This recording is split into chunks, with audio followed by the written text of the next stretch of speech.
Hi, folks. Welcome to the Prepared Homestead. This is Travis. Thank you all for stopping by to watch. The temperatures are rising here over the next few days. It's going to feel like some pretty sticky, hot summer, which we knew that was going to happen after that tropical depression blew through the area. Speaking of hot things that are heating up, NATO is heating up.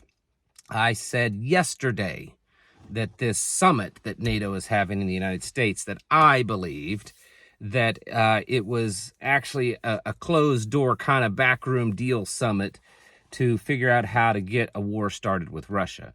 And while I have not been proven to be correct, I think there's certainly evidence indicating that that's exactly what's happening. A lot, and I've been busy all day, so I haven't been able to keep up on all the details. It's very possible I've missed some things. But the chief of staff, military staff for Poland, has told his people that they need to start preparing for war.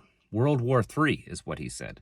They need to start preparing for World War III. And speaking of World War III, Putin said today that NATO is trying to start World War III. That's exactly what they're trying to start. So it's interesting that apparently Vladimir Putin believes in the same thing that I believe, or thinks the same thing, or something like that. I don't know. And I'm not a Putin fan. But he says that NATO is trying to start World War III. The United States said that they're sending more missile systems to Germany to shore up the front lines over there. There's just, it's one thing after another, it seems, with it. And, Anthony Blinken, the Secretary of State, said that the F-16s that have been sent and approved for the Ukrainian military are going into service now. They're going active. They're going hot.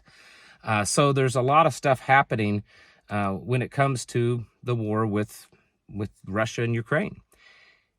And I still believe that NATO is trying to start World War III. I really do. I believe that that's a pretty much a definite thing, unless I were to see some other compelling evidence. That's exactly how I see it.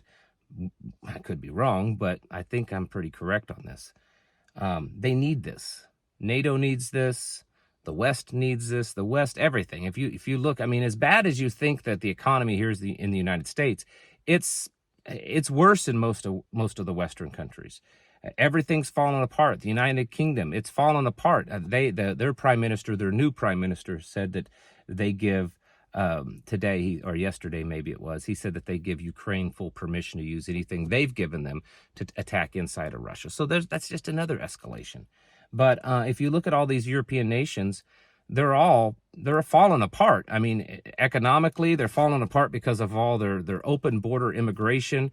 They don't any longer look like European countries. They look like third world African and Middle Eastern countries. And it's their own doing. They've done it to themselves. But they need something to distract from this. They need something to justify higher taxes and bigger spending and more debt, and a reason to stay in power. And this is where the distraction comes in, a reason to start really rolling out their Great Reset plans. And then also from here in the United States, Biden needs this to distract from whatever they've got to do to try to keep him in office. And that's going to take a lot. I mean, even I saw today Chuck Schumer, yeah, the Senate majority leader or minority leader, whatever he is, the head of the Democrats in the Senate. He said that he's ready to dump Biden. I mean, that's not his exact words, but that's pretty much what he's saying. So if they continue to run with Joe Biden, they're definitely going to need a big distraction. And honestly, if it's anyone else, Gavin Newsom, Kamala, Michelle, Michael, they're going to need a big distraction. They're going to need a reason to ramp things up, a reason to crack down on us, to say, oh, no, we can't just have the normal open elections because it's too dangerous. The Russians could attack it and sabotage it, the Chinese, all that. It would work perfect for them to be involved in a really big scale World War III scenario. And so I firmly believe that's what we're about to see.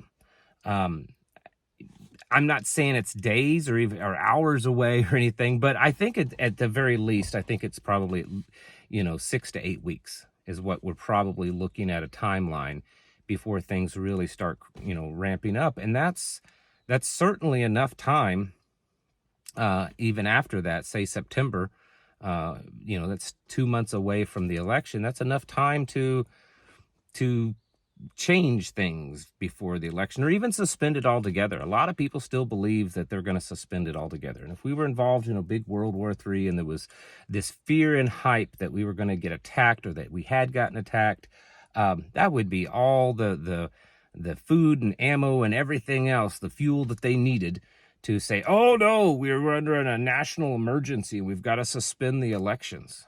I'm not saying it's going to happen. I'm saying that all these, I think, are becoming more real possibilities.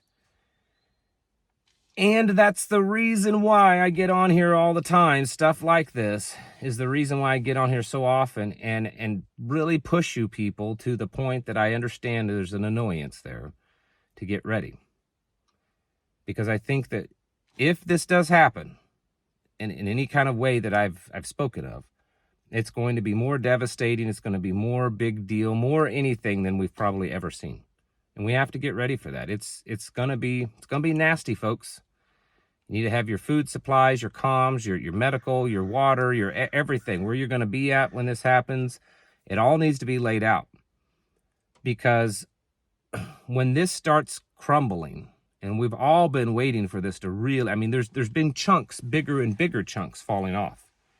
But when it really starts crumbling, it's not going to just be a war. It's not going to just be the economy or just be a pandemic or just be social upheaval.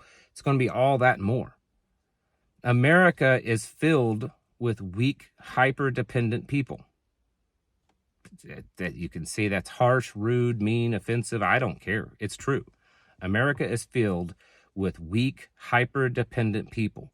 And when you make things really hard, and you take away or restrict or make it difficult on the things that they do depend on, then those people will react very badly.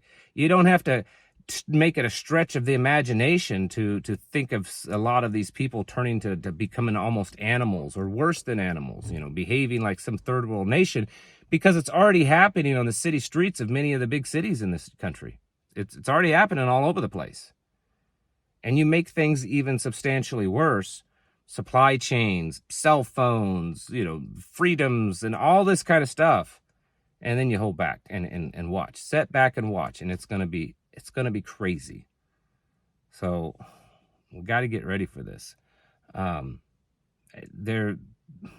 think they're very clearly wanting to get this started. And it'll be interesting to see how they make it work, because they gotta look like that they're the victim, NATO does. And so they'll spin it every way they can. But the point is that it's going to happen, I believe. And we need to be ready for that. Folks, do what you want, do what you feel is necessary. But I just encourage you to get busy and get your houses in order. You need to be preparing yourselves mentally, physically, and spiritually. Thanks for watching. Catch you in the next video.